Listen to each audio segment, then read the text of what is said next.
France, October 1944. A British soldier crouches in the mud of a shattered farmyard, his back pressed against what remains of a stone wall. Somewhere beyond the tree line, a German sniper has been picking off men for 2 days. The soldier reaches into his battle dress and produces a small device, roughly the size of a cigarette tin, dull and unremarkable in the grey autumn light. He clicks it once, then twice. From the darkness of the barn ahead comes an answering pair of clicks. A friend, not a foe. He exhales, rises, and moves forward. That small device is a clicker. It is, in its essence, a child's toy, a pressed tin mechanism that produces a distinctive metallic snap when squeezed and released. It costs almost nothing to produce. It weighs almost nothing to carry. And yet, by the autumn of 1944, it has become so embedded in the operational doctrine of Allied forces that German High Command has issued a remarkable order. Snipers are not to fire upon soldiers who appear to be using one. To shoot a man operating a recognition signal is, the reasoning goes, to reveal both the sniper's position and the existence of a working intelligence apparatus, a cost far greater than one infantry soldier's life. That a child's toy could force this calculus upon the German military is one of the stranger and more quietly extraordinary stories of the Second World War. It speaks to the nature of innovation under pressure, how the most effective solutions are sometimes not the most complex ones, and it raises a question that military planners wrestle with to this day. When the problem is the chaos of the battlefield, the best answer is occasionally a piece of stamped tin. To understand why the clicker mattered, one must understand the particular horror of the recognition problem in modern infantry warfare. The difficulty is not, as it might first appear, simply a matter of distinguishing one uniform from another. By 1944, Allied and German forces were operating in extraordinarily close proximity. Units became intermingled during night advances. Paratroopers dropped wide of their targets. Smoke and darkness eliminated visual identification entirely. Men moving quickly through broken terrain had, in many cases, only a fraction of a second in which to determine whether the shape ahead was a comrade or an enemy, and the cost of error ran in both directions. The consequences of this ambiguity were catastrophic and well documented. Friendly fire incidents accounted for a significant percentage of casualties in major operations throughout the war, with estimates suggesting that, in some airborne operations, as many as 1 in 5 casualties was inflicted by forces nominally on the same side.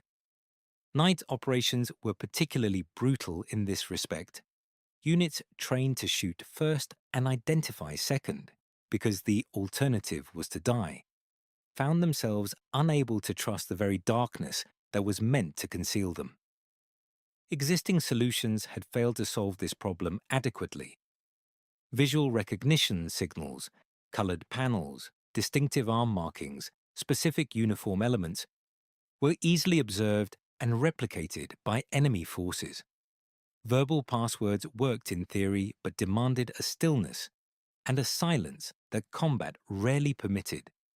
A man who had just sprinted across open ground under fire could not always summon a password clearly enough to prevent the soldier who had just shot at him from finishing the job. Radio communication offered one avenue, but in 1944, not every small unit had reliable wireless capability, and even those that did found radio contact impossible to maintain in the noise and fragmentation of close-quarters engagements. The recognition problem was, in short, a problem that required a solution that was instant, silent, non-visual, and impossible to mistake. It had to work in the dark, in the mud, in the chaos of a dropped parachute landing. And it had to work the first time, every time. The solution came from an unlikely source. The well bike, the well rod, the various devices of Station 9 at the Frythe Country House in Hertfordshire. These are the better-known products of the Special Operations Executive's Technical Division and its associated departments. But the clicker, in the form that became standard Allied issue, did not emerge from the clandestine engineering of the SOE. It came from a far more mundane place, the toy industry. The device itself was already in existence long before the war. A pressed tin cricket clicker, sometimes called a cricket, after the insect whose noise it approximated, was a common children's novelty item produced by various manufacturers across Britain and Europe throughout the early 20th century. The mechanism is simple almost to the point of embarrassment. A flat piece of thin, springy steel is stamped into a slight dome shape and riveted to a tin body. When pressed, the dome inverts with a sharp click. When released, it springs back with a second click. 2 sounds, 2 movements, no batteries, no wires, no complexity whatsoever. What distinguished the military adaptation was not the mechanism, but the standardization. The version procured for Allied airborne operations was manufactured to a consistent specification, so that every soldier operating one produced an identical sound. This standardization was operationally critical. A soldier hearing an unexpected click in the darkness had to be able to identify it immediately as a friendly signal, not a natural sound. A snapping twig, a buckle against a stone, a weapon being cocked. The distinctive, metallic double click of the cricket was sufficiently artificial that it could not be mistaken for anything occurring in nature. And because all crickets were identical, the sound was the same everywhere. In Normandy, in the Netherlands, in the Ardennes. The devices were produced in large numbers at multiple manufacturing sites across Britain. Their precise cost of manufacture is not recorded in declassified documents, but given their simplicity, they were negligible by the standards of military procurement. They were small enough to fit in a pocket, in a gloved fist, in a boot. A soldier who had lost all his equipment, all his weapons, all his kit, could still have a cricket, because it could be secreted anywhere. The operational protocol was equally simple. 1 click demanded a response of 2 clicks. The absence of any response, or the wrong number of clicks, indicated a potential enemy presence. The signal could be transmitted through walls, around corners, and across gaps too dangerous to physically cross. It required no line of sight. It required no shared language. It required only the presence of 2 people who had been given the same piece of equipment and told what to do with it. The cricket received its definitive operational trial in the early hours of June 6, 1944, during the largest airborne operation in history. The American 82nd and 101st Airborne Divisions dropped across Normandy in darkness and heavy cloud. Navigation errors were widespread. Units landed miles from their intended zones. Men who found themselves alone in enemy territory faced the immediate and lethal problem of establishing friendly contact without revealing themselves to German forces. General Maxwell Taylor of the 101st Airborne had issued crickets to his men before the drop. The result, in the extreme chaos of those first hours, was the closest thing the operation had to a reliable recognition system. Men crawling through ditches and orchards in absolute darkness found one another by clicking. Units that might have fired on each other in the confusion instead exchanged the double-click response and moved on. The cricket did not prevent all friendly fire incidents. Nothing could have in those conditions. But its role in allowing dispersed paratroopers to coalesce into functional fighting units in the darkness before dawn is documented in multiple after-action reports and survivor testimonies. If you are finding this interesting, a quick subscribe helps more than you know. British airborne forces adopted similar practices, and the device saw use throughout the subsequent campaigns in northwest Europe. Its use spread beyond purely airborne operations, as its value in any night movement scenario became apparent. Exact figures for how many lives it directly saved are not recoverable. What the historical record does preserve is the remarkable fact that by mid-1944, German forces had recognized the device sufficiently to factor it into sniper doctrine, a testament to its effectiveness that is, in its way, more eloquent than any statistic.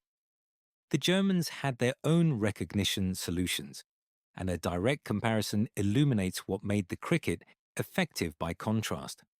German forces relied primarily on verbal challenges and responses. Password systems that were, in theory, updated regularly to prevent capture and reuse by Allied intelligence. In practice, these systems were vulnerable to exactly the scenarios the cricket was designed to address. A captured German soldier could be compelled, under duress or through simpler methods, to reveal current passwords. More significantly, a verbal system is useless in the noise of combat, and it requires both parties to be in sufficiently close proximity to hear one another. Proximity that is itself dangerous.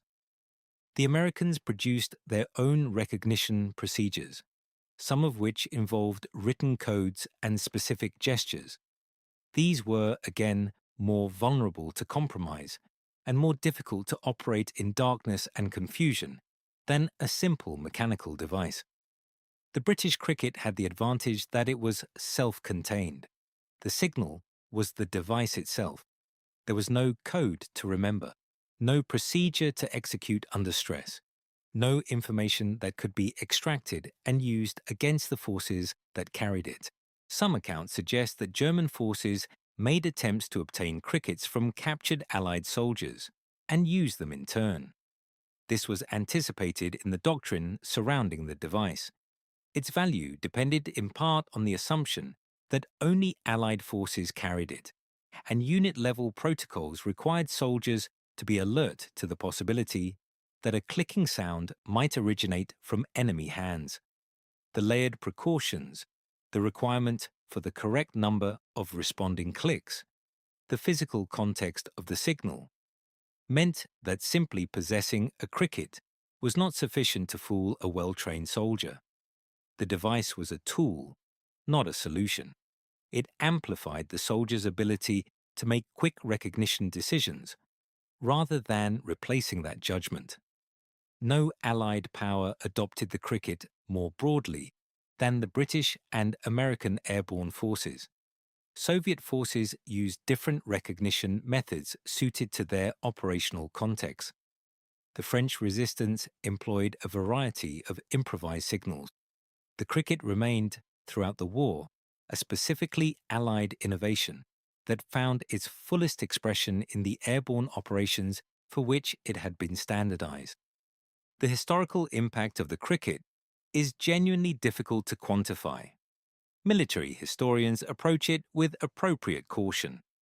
There is no reliable methodology for counting the casualties that did not occur because two men clicked at each other in a ditch rather than shooting. What can be assessed is the degree to which friendly fire remained a persistent and deadly problem in precisely those operations where the cricket was not in use, or where soldiers had lost or discarded their devices, compared with the relative, if still imperfect, order in units where the protocol was consistently observed. The psychological dimension was not insignificant. Combat soldiers operating in darkness suffered from a form of uncertainty-induced stress that was distinct from the fear of enemy action. Not knowing whether the sound ahead was friendly or hostile produced a paralyzing hesitation that could be as dangerous as either of its resolutions. The cricket gave soldiers a means of interrogating that uncertainty without exposing themselves to its worst consequences. The click was not merely a recognition signal. It was, in some small but measurable sense, a reduction in the ambient terror of the night. The principle embedded in the cricket, that recognition systems should be simple, standardized, impossible to confuse with natural sounds, and operable without sight, voice, or physical contact, informed subsequent thinking about battlefield identification.